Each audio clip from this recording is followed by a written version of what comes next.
These guys are ridiculous. These guys are... And we are back with another episode of From the Rafters. Sam and I are here recording on the night of Tuesday, December 14th. And before we get into any Celtics, because it has been about a week since we've recorded our last episode, which was with Andrew Doxey of Celtics blog. Shout out Andrew.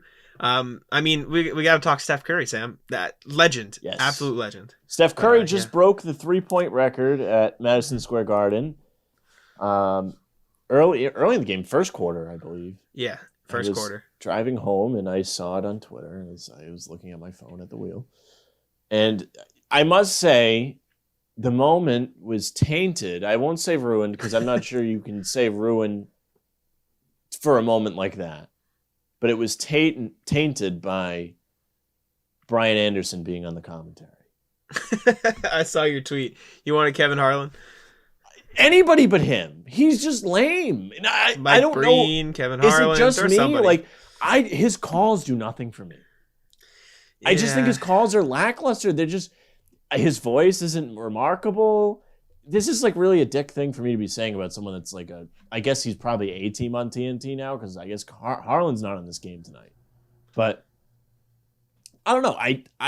There has not been a single moment that I've like rewatched or, watched highlights or whatever, and his commentary has been part of it, and I really thought it was good. I don't know. I just think it's so lame. There are moments that I don't even enjoy rewatching as much because he's on the commentary. I was so excited to hear like the sound that came with Curry making the shot, crowd sound, commentary. Oh, it's just so lame. Yeah. Do you feel that way too? Do you think like he's like just unremarkable? Like the moment's just like whatever?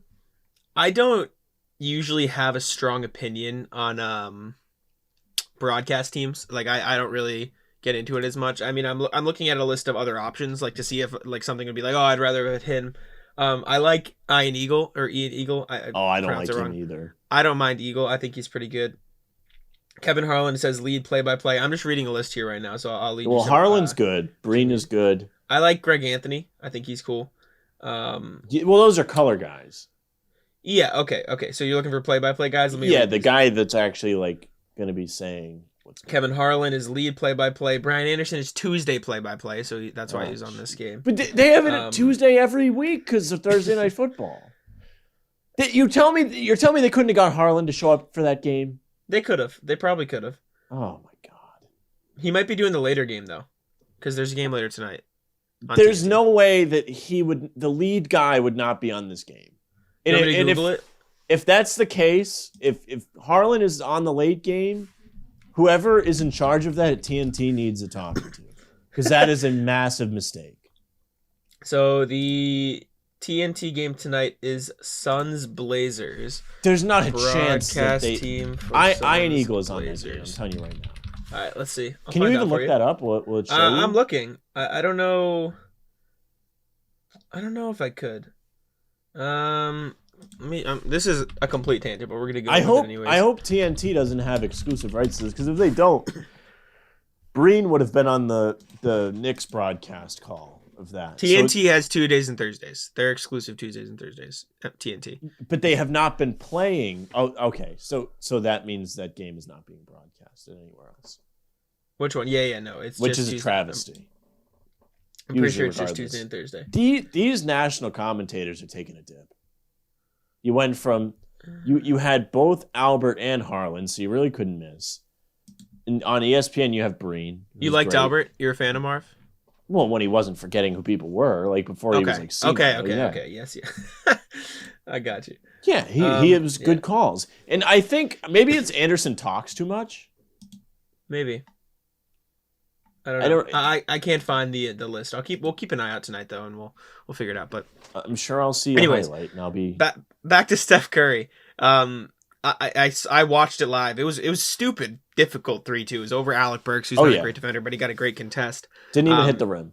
No, I think they called a timeout after. Went to the bench. I mean, he was crying. Obviously, you do something like that. Hugged Ray Allen on the sideline. Found his mom afterwards.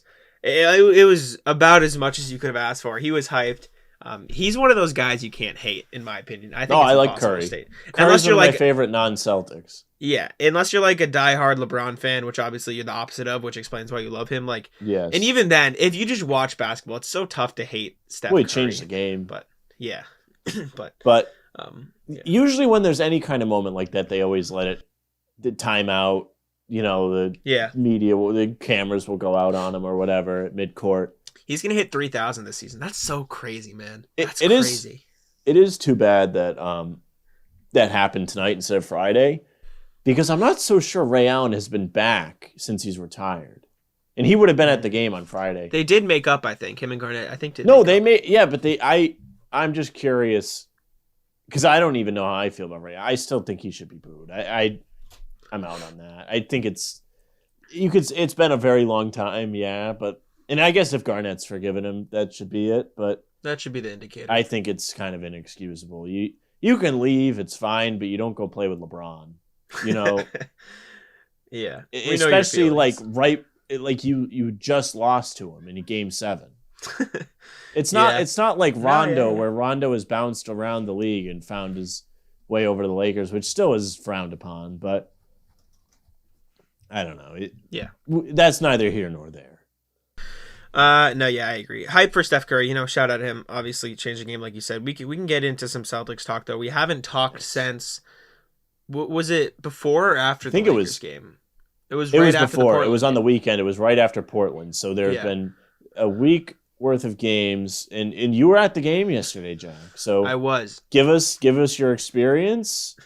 We'll discuss that. Then we'll get into last week. We don't have to discuss the whole game. We can go back, just tell us how we can start with the positives. Obviously, excuse me, the Bucks game. I was at the game. I thought it was great. Where'd you sit?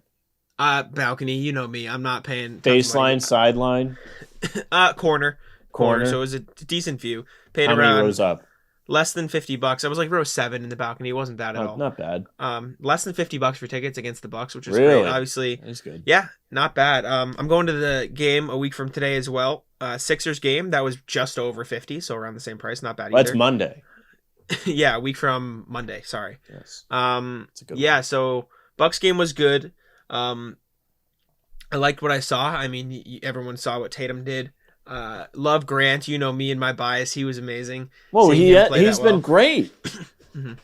This is becoming for me a tryout for next year's team.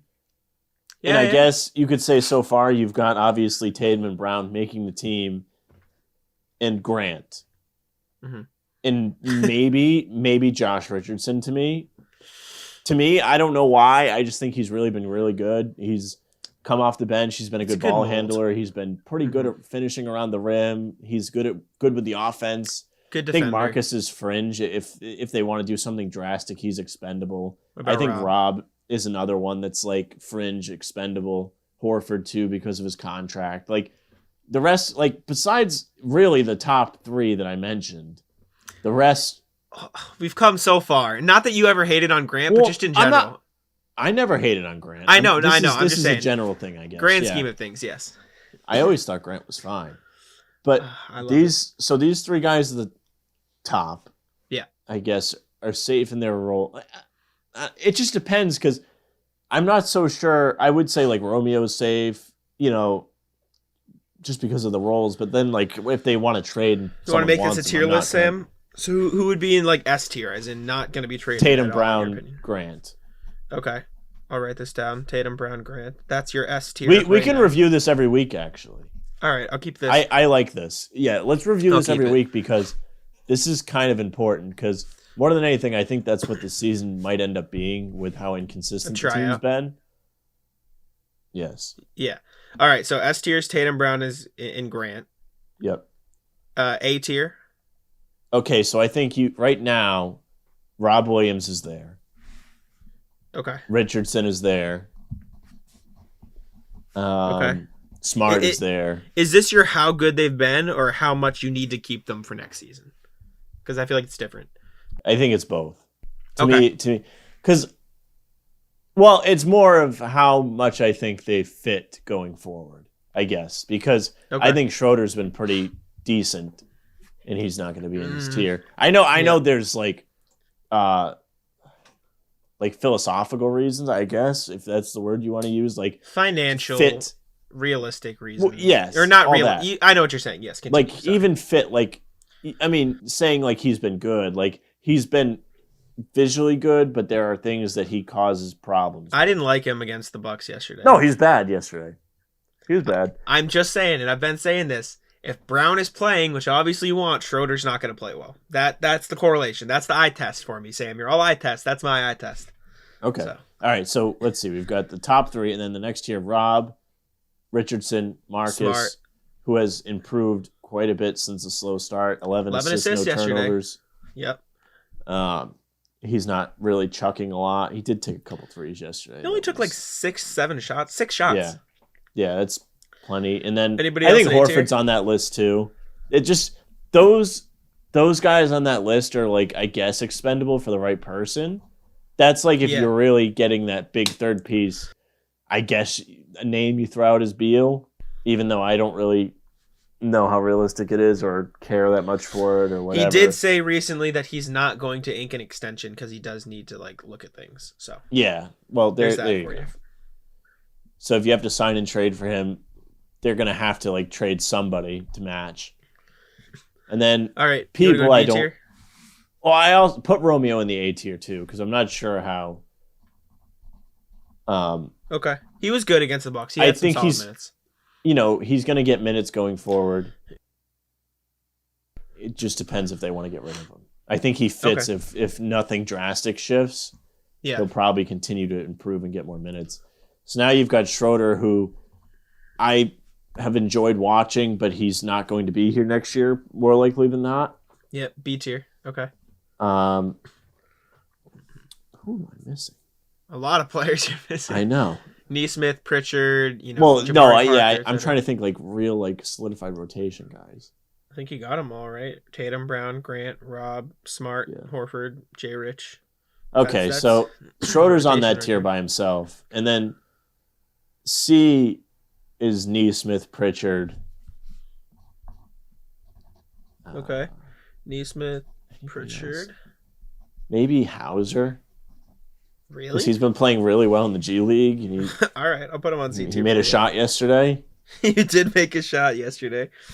And he kind of looks like Bird out there, like physically how he looks, like with his hair and his skin and his unathleticism. All right, so that's your C tier. And Neesmith, then you've got Pritchard, Hauser. Fernando. Is this Parker. D tier now? Yeah, this is the next one. Okay, D tier. Guys that aren't even playing. Maybe Bruno, Parker, Fernando, Hernan Gomez. Actually, Hernan Gomez is below this one. I think he's been horrible. F tier Juancho. Yeah. You've got, let's see, Parker, Fernando. I'll keep saying, I guess. Yep. The other kid. What the hell is this guy's last name? Broderick Thomas. Yeah, him, Thomas.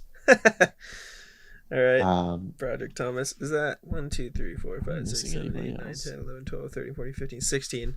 We're missing a player. And I can't think. Oh, this is no good. Off the top. Oh, we're fake.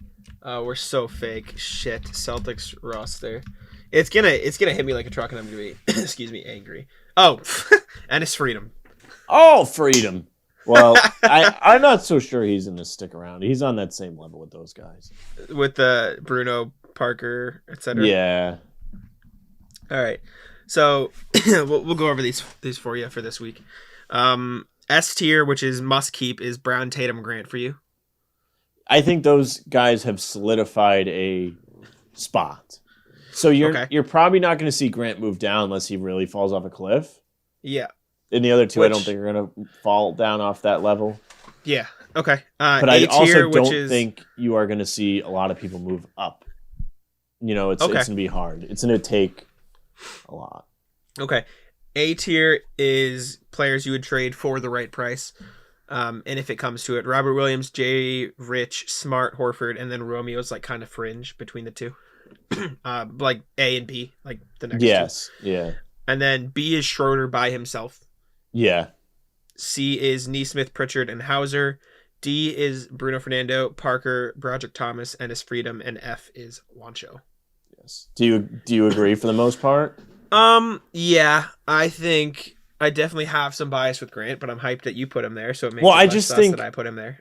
he plays an important role. He has been Yes. your best shooter on a team that has no shooting. He's top 7 in the league. Yeah. He can rebound. He can somewhat defend low. He can kind of defend everywhere. He's decent enough, and I'm sure he's going to improve that.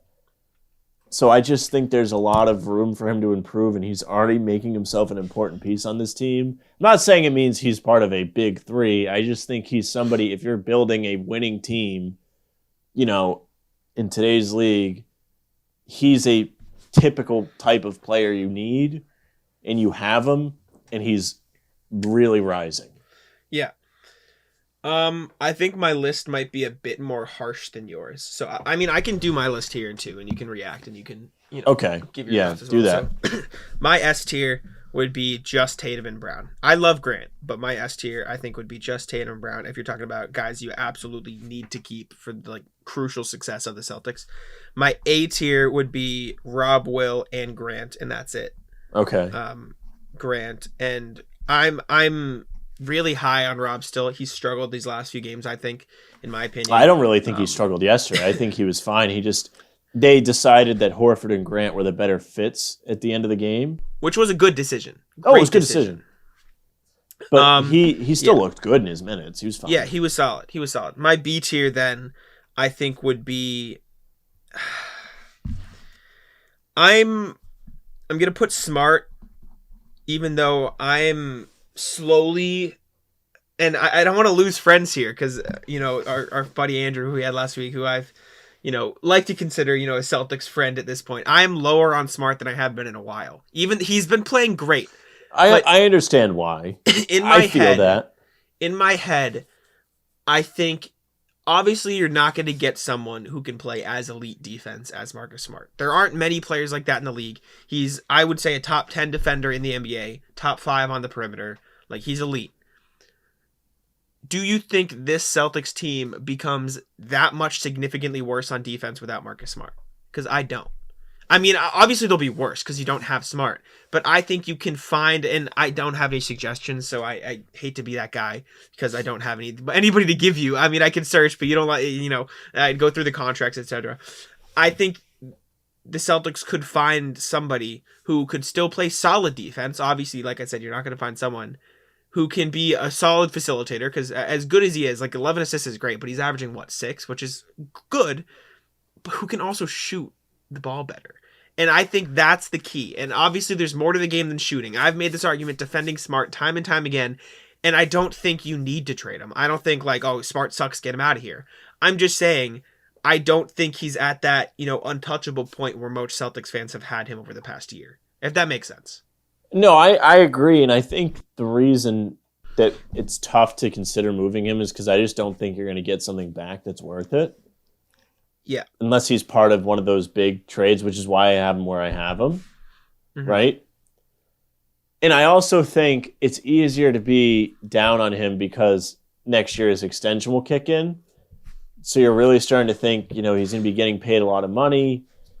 Is he really giving you bang for your buck? If the team's not winning, how much do the winning plays matter? That kind of thing. If this team was really rolling, those plays he makes would really stand out more because you'd be able to point to them as maybe turning points during games or, big stops or, that was really. And he's had a couple of them, but well, he had a bunch of them against the Clippers and they lost. But they didn't, and we don't remember. You won't remember in a month or two. Yes, I agree with you. I'm going to throw Horford on B tier too, but he's real close to C tier. Not because I don't like Horford, but I'm personally am a fan of Grant-Rob pairing rather than Horford-Grant pairing, although there are times for Horford. Greeny put out a tweet yesterday, and he was the pairing or the lineup of Smart, the Jays, Horford, and Rob is a negative 32 net rating. Or Grant and Horford is a negative 32 or something. And then Smart, the Jays, Grant, and Rob is plus 32. You know what I'm saying? So I just am a fan of that pairing more so than Horford. Plus you take into account his contract, his age. Love Horford. He's been great this season. I just think he's much more expendable in the long haul. I'm going to put Romeo on C tier. I'm going to put I think Jay Rich on C tier as well, just because it sounds too harsh to put him at D. And this isn't like how good I think they've been, because I think Jay Rich has been better than C tier. I'm saying like moving forward, I think you could trade Romeo and Jay Rich, and I don't think the Celtics team would be that deeply affected by it, because I think you'd get something closer or equal value at least in return. That is true. However, I think if you want to move from Smart, Richardson makes it easier. Because he does a lot of the same things, and he plays pretty good defense. He does. I would agree with you there. And I would say he's probably a slightly better shooter. Not like by a landslide, but... no, he's definitely a better offensive player overall. He's good at creating shots for himself, which is not necessarily something Marcus will do. But I think, and it's a process, it's not going to happen in a day, but Marcus is kind of improving quite a bit in his play style, his decision-making. Mm-hmm. You know, he's 11 assists, 0 turnovers last night is great, and it seems like he's trying to take more shots inside. Yes, and he's making the extra passes, which I've been saying for weeks, and that's so key. That's so key. And I think that's important because it shows you his commitment to the team, which might sound silly, but like you can see it in front of your eyes without looking that hard that he's trying to adapt. He's very much changing his game, trying to do what they want him to do. Couldn't agree more. D tier, I have Nesmith and PP because like they just haven't gotten any tough. Run. It's tough, and when they have, they've been bad. Yes, and then F tier, I've got Bruno, Parker, Broderick, and Freedom, and I put Wancho F- just because he's F-. I made up a tier for him. He's got to go. But I have Schroder D tiers or F tier. Okay. Between F and D. My gripe with Schroder is something I've explained to you plenty of times. When he touches the ball, I can just stop watching the shot clock till there's like 8 seconds left on it. Right? Which is fine, but like in theory it's fine because you're like, oh, they're working to get a good shot. That's why it took them so long. It's not that. It's Schroder dribbling the ball, playing a 2-man game with the big, and that's the offense, which is not fun. And you saw the reflection of that. How many minutes did he play last night? Because it was significantly less than normal, and for good reason, because he was bad. And the Celtics looked infinitely better when Schroder was not playing yesterday. Correct? Would you agree with me in that? Yeah, no, I agree. And I'm a Schroder guy, I guess. I do completely agree with all the negatives. You know. Yeah. But something for me that he's just so fast and he can get to the basket and makes things easier. But he doesn't play like it. He doesn't play fast. He hasn't been lately. There was a period where he was doing that, which was when he was at his best. And for some reason he stopped. Maybe he's really like having, he hurt his ankle, tweaked it a couple times. Maybe it's affecting him. I don't know. I mean, you don't necessarily know these things, but okay, if you don't have it, doesn't mean you have to sit on the ball. You're absolutely right. Schroder played 25 minutes yesterday. That's the least he's played since the Chicago game, and the third least minutes he's played all season. Like, he was not good, and I think you're seeing these reports too, right? Like that they're open to trading him, blah blah blah, all this. I'm not reading into that too much. I think that's more of common sense telling you his contract's valuable. He's not someone they're going to be able to pay.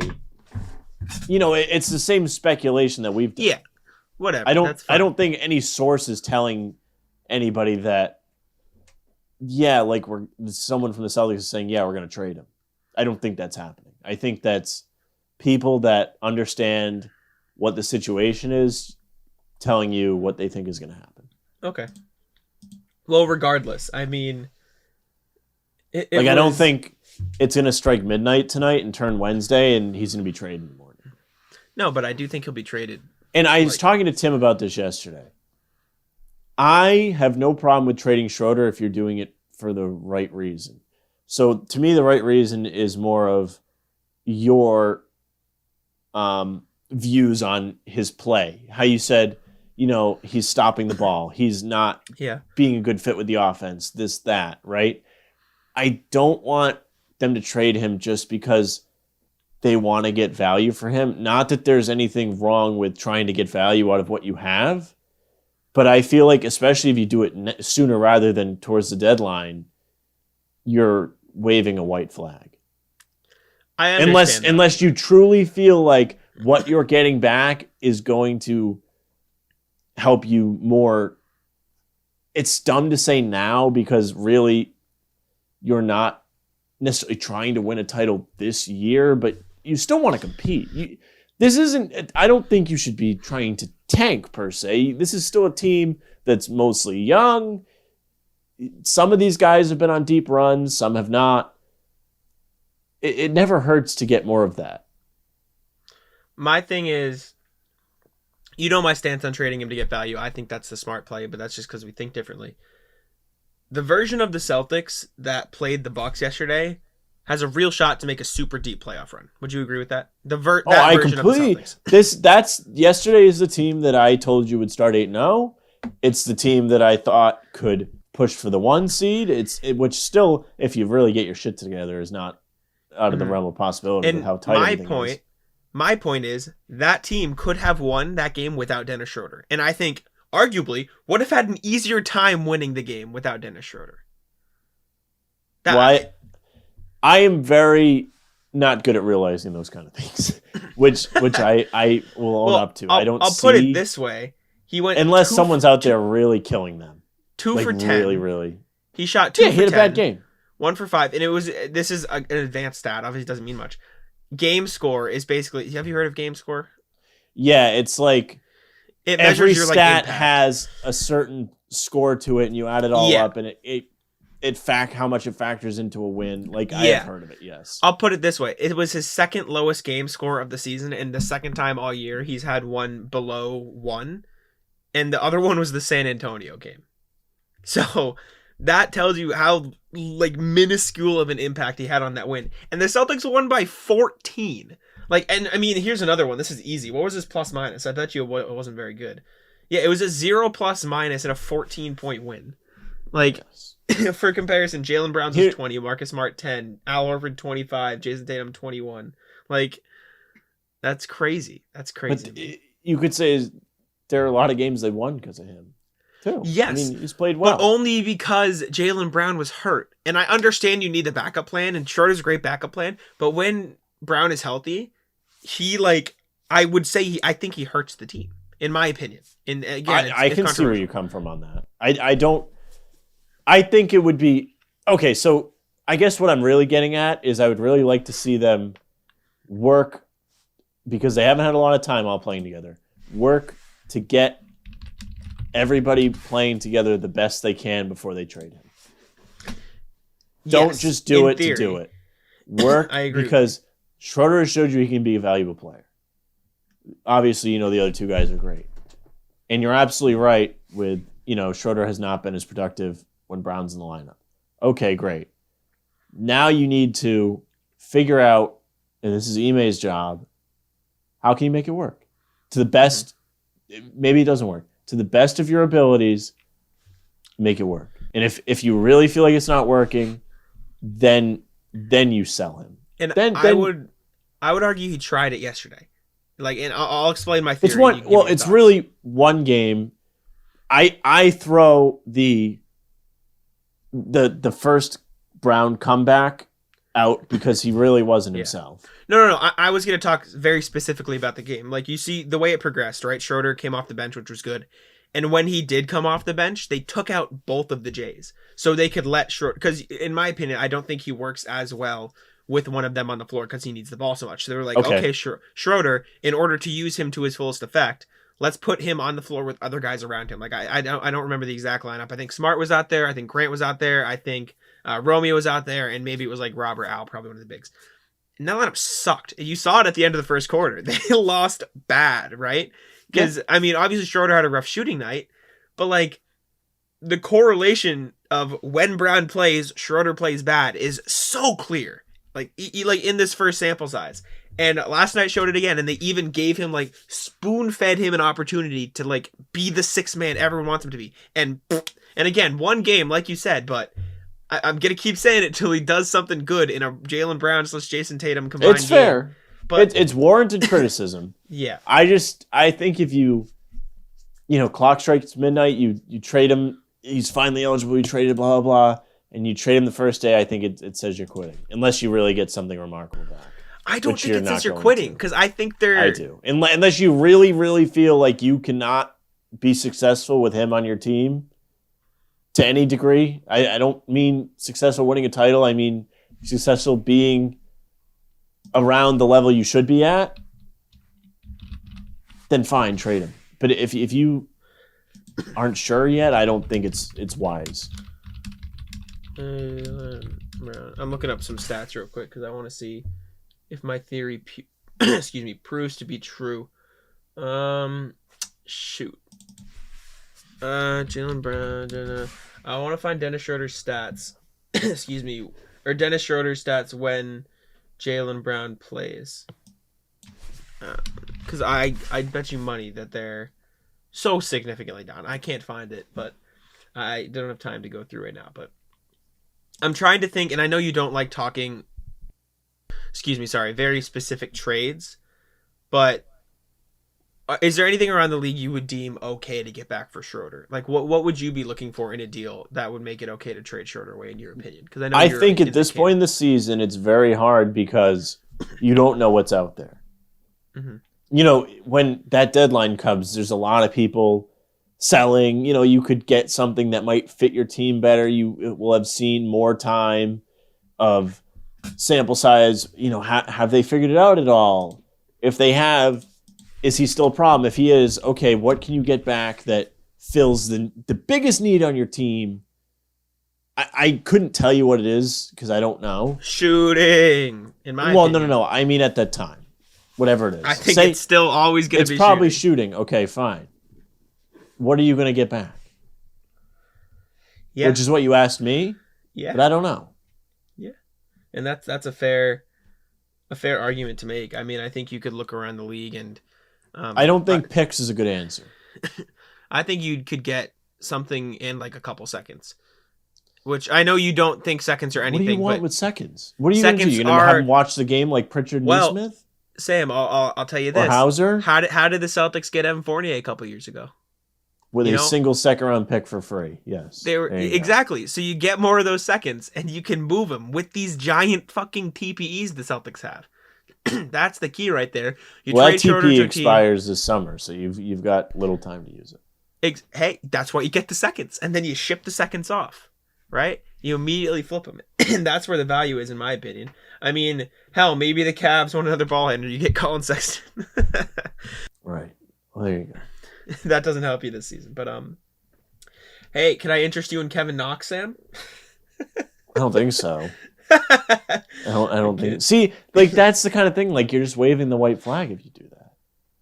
Unless you really think he's a good player, you know. If you're Brad, I have seen that the Hawks are looking to deal Cam Reddish for a first.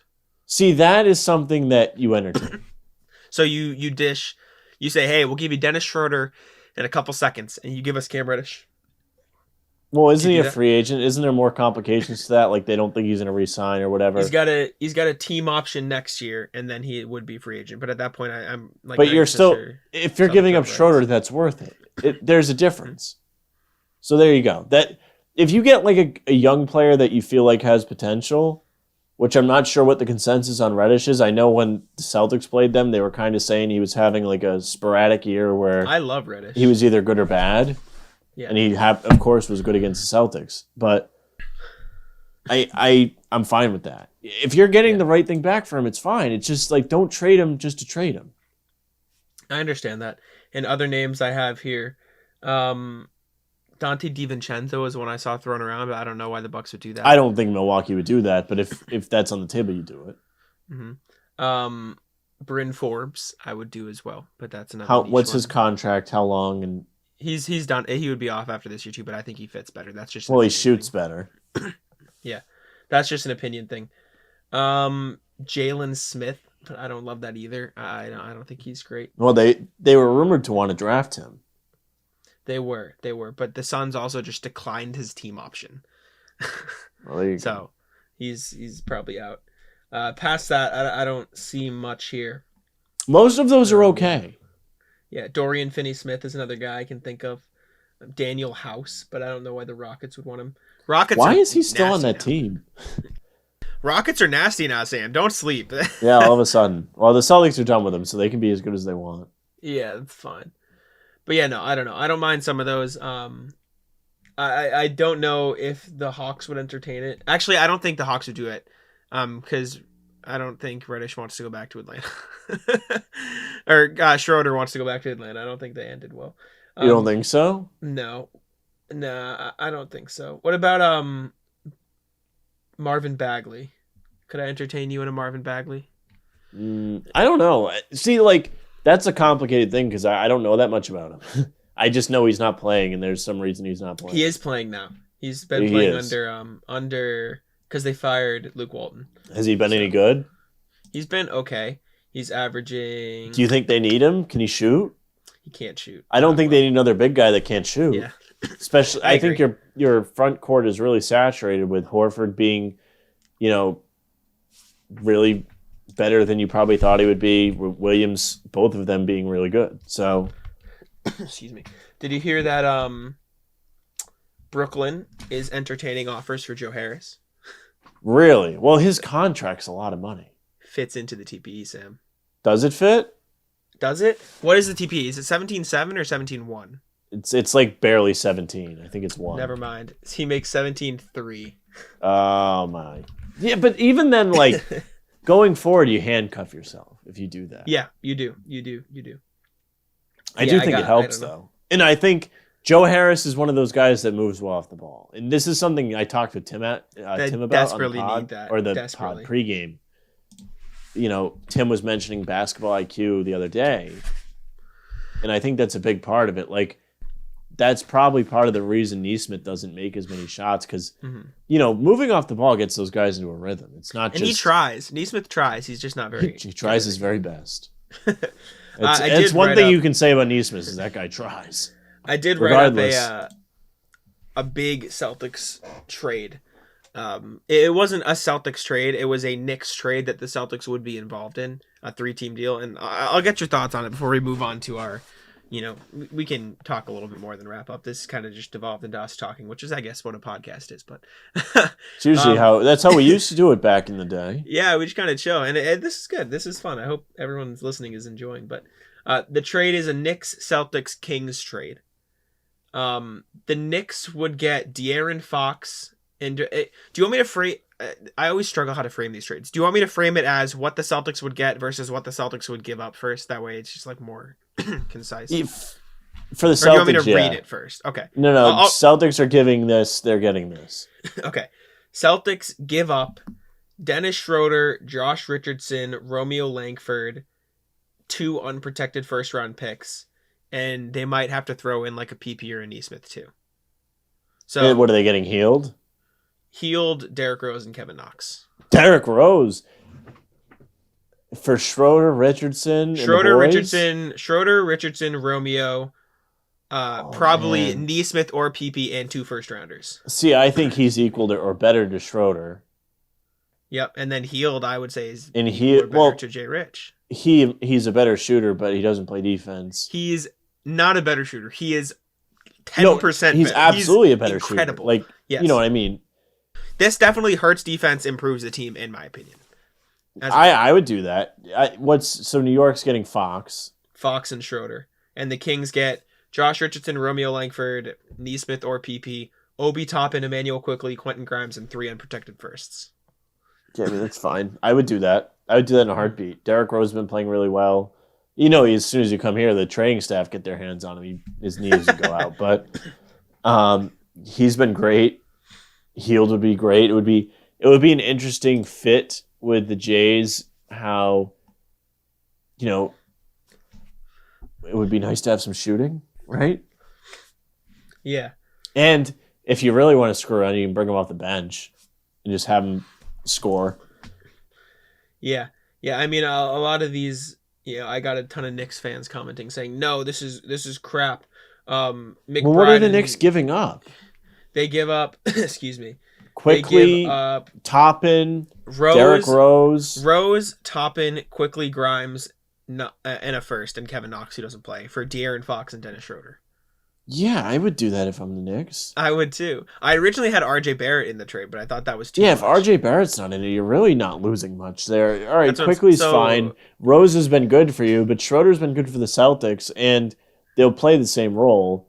The way I Fox see it is will be helpful for you for your future. You can play with Randall Yeah. and Barrett. Mhm.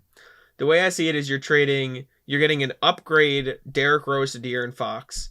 You're getting, I would say probably an upgrade quickly to Schroeder. The issue being you can't bring Schroeder back, but Fox is under contract for 5 years. Then you have RJ, Randall, Fox for the next 3, 4, And you have 5 the years. market where people will probably come play for you. You still have Nerlens Noel. You still have Evan Fournier. Robinson. Yeah. You have Alec all the Burks guys still. that are important to your team besides Derrick Rose. I don't know what's the big deal. Yeah, I agree. I had everybody down here saying, like, no, not at all.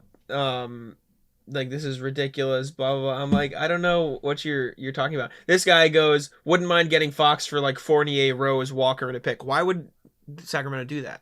Like, in what world would Sacramento do that? And I still think this trade, like, is iffy from Sacramento's point of view. Like, I think they're would not want getting that much RJ. back. I don't think any of those guys, maybe Quickly, but besides him, I don't think really they're getting anything great. I think Toppin's good. I think Quentin Grimes has potential to be good. And I think Romeo would be okay too. And then I forgot about Romeo. yeah. This, in my opinion, would be signaling we're going to rebuild. Here's the keys, Tyrese Halliburton. Here you go, Davion Mitchell. Let's invest a little bit more in Marvin Bagley, give some young guys, and then 3 unprotected first is big boy. Like that's a lot. That's a lot of picks. If they find a way, I mean, Halliburton's a point guard, right? Mm-hmm. Primarily a point guard, so him and Fox kind of have to figure that one out. I mean, if they decide they want to stick with Fox, I would be very interested in seeing what Halliburton costs. He's a good player, and he looks like Tatum. Wouldn't that be funny? I don't even remember where I saw it. I saw some, crazy Celtics trade the other day. It was Was it from Chris Gasper? Was it the one? I think I heard about this. They get healed in Halliburton and they give up Brown. I think Brown was in it, yeah, which I wouldn't do. Where did I see this? Because now I need to know. It was WCVB. It was crazy. Chris Gasper. It was huge. Okay, yeah. Hold on, let me let me look here. I thought I saw it on Twitter. Welcome to the tangent, listener. Excuse me. Sports. Oh God, bro. People need to make websites better. These websites are awful. Like, make it easy to fucking navigate, please. I can't remember for the life of me where I saw it. Shoot. I can't find anything here. Yeah, I don't know where I saw it. Maybe I bookmarked it on Twitter. It was like Ben Simmons goes to Sacramento. Ben Simmons goes to Sacramento. Jaylen Brown and I think Schroeder go to Philadelphia. Excuse me. Celtics get like Buddy Hield, Tyrese Halliburton. They got someone else too, though, which is pissing me off. I can't remember. But yeah, anyways, I'll try to look for this for a little bit. But yeah, so if you're trading Schroeder, you want somebody who can make a better impact and is a better fit for this season. Yeah, at least this season. I just think I don't think you want to give up on the season. That's not me saying I think they can win a title. I just think they could be fun. I think the team is closer to what you saw yesterday than what you've been seeing.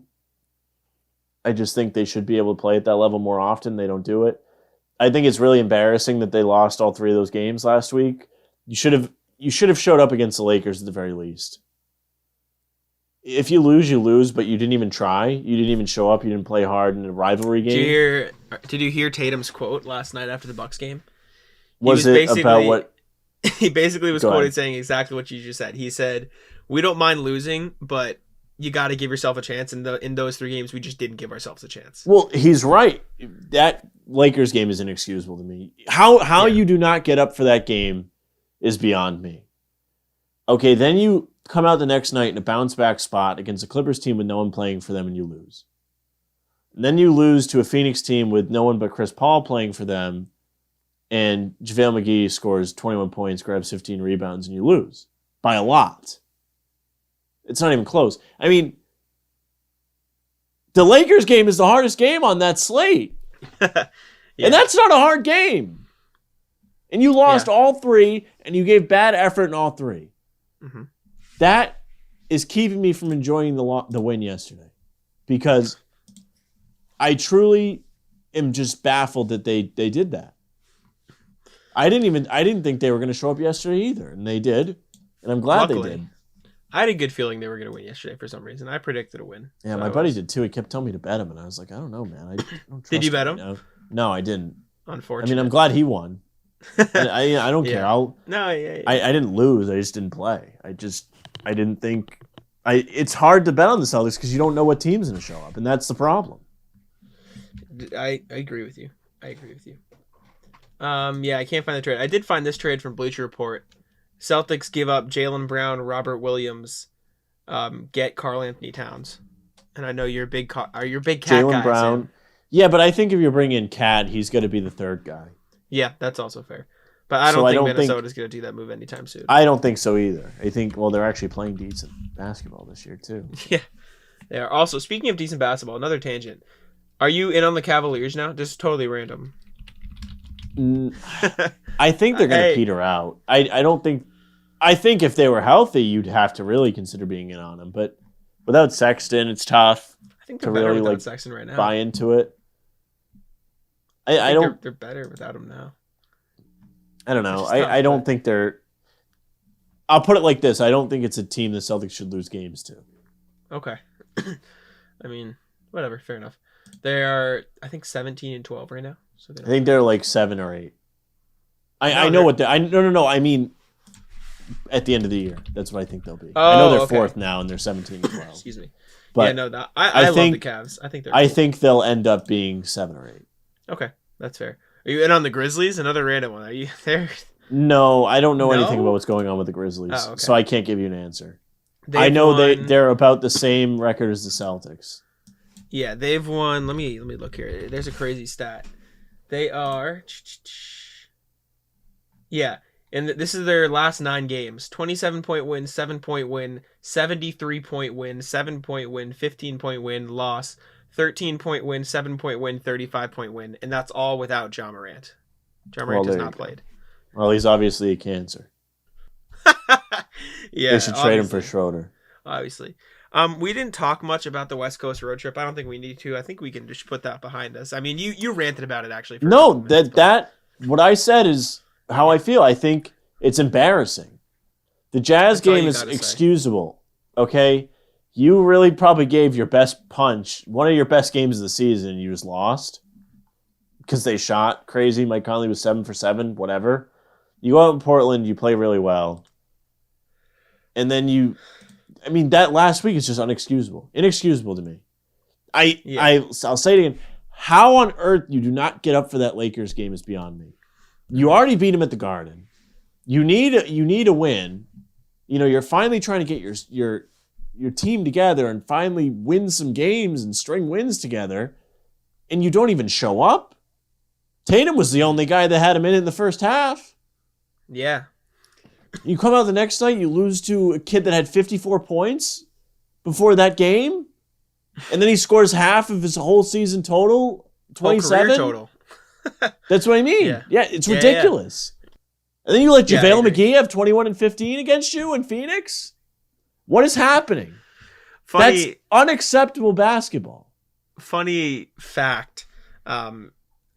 Last night, that same Clippers team without Paul George beat that same Suns team without D-Book and Aiden, which I just thought was entertaining. They beat somebody. Oh, did they lose to the Magic Clippers? Who? Last week? Let me look real quick. I can find it. They beat the Magic by 2 a couple days ago. But yeah, they've won 4 in a row now. So let's try and go through it. I tried doing this with Tim yesterday. I definitely forgot some. Okay, we'll go back in time. So we'll go JaVale McGee, Brandon Boston. We'll throw Westbrook in there because he's a bum. Okay, so we'll go back. Mike Conley. I don't think he's a bum, but I think that was a really ridiculous game he played. Are you just looking at losses? No. Okay. I'll get there. I'm trying to go through my Yeah. head. Nobody really played crazy in the Philly game. Mm-hmm. Shake Milton, kind of. Yeah, but he wasn't that was crazy. Yeah, okay, yeah.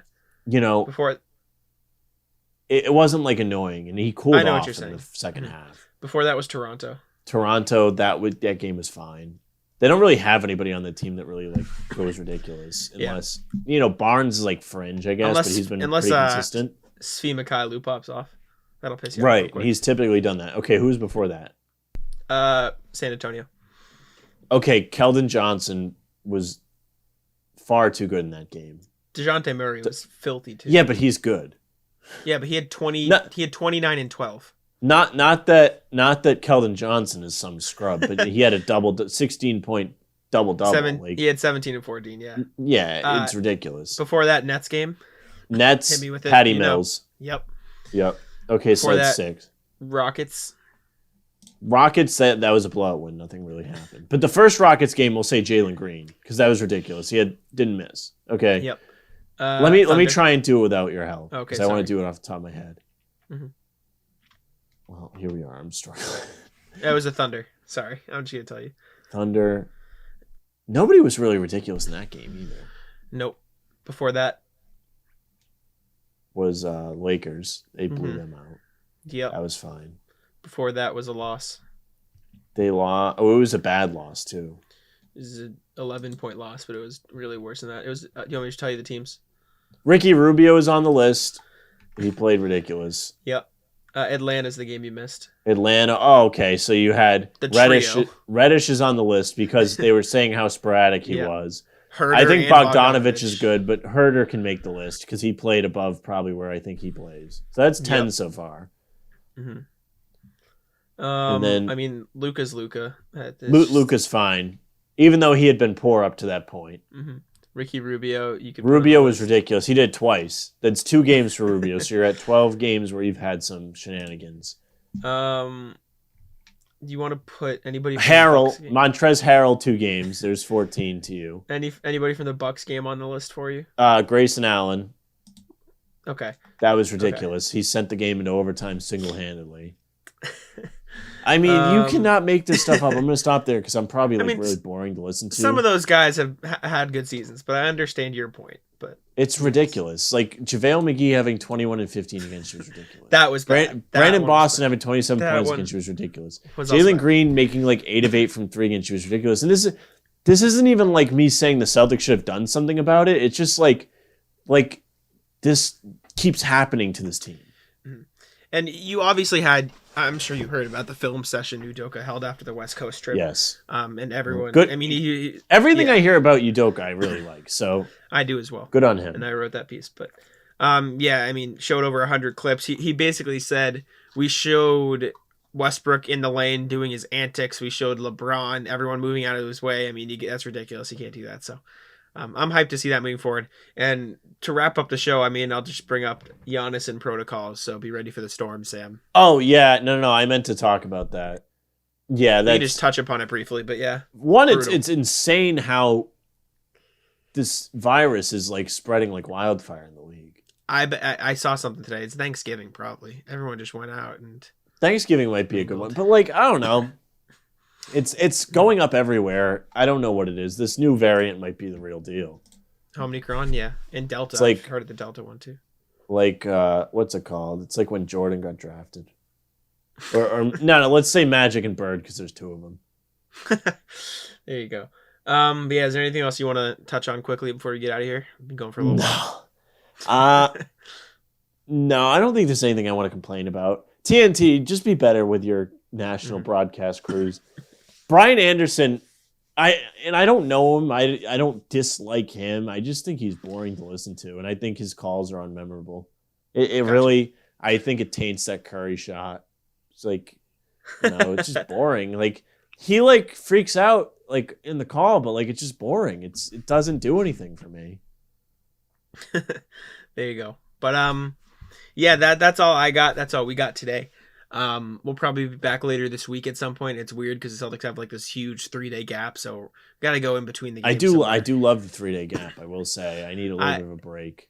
It's good for me too. I can get some content out there, push some stuff. I got a couple. Brewing. I don't write that much anymore, but I've been like on camera talking about the Celtics so much between the podcast and the pregame shows.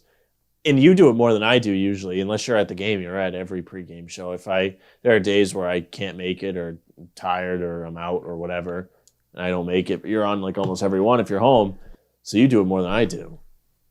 No, yeah, I mean, I love it, and I just said here the 3-day break's just an excuse for me to write more content. So I'll still be Celtics, but yeah, thank you guys for tuning. Spider-Man on Thursday, and there you go. Truly cannot wait. There you go. Yeah, thank you guys for tuning in. Check out Bannertown USA on Twitter. Check out BannertownUSA.com. Follow me at JackSimoneNBA, and Sam, per usual, go ahead. Yeah, thank you very much for listening or watching, whatever you did. You may be watching on Guy Boston Sports YouTube today, depending if we, go that route. I know there's been discussions of putting our videos up there as well. That's where we do the pregame, so you can catch us there half hour before every game. A variety of Jack, Tim, KJ, or me will be there. Like, share, subscribe on YouTube, follow on whatever podcast streaming app you're listening on. You follow Jack on Twitter at JackSimoneNBA. Read his stuff on Celtics blog. He's a staff member there now. Congratulations to Jack. He works his ass off writing. He absolutely deserves it. So read his stuff. So you can follow Bannertown at Bannertown USA. And you can follow me at Sam LaFrance NBA. That's our show for later.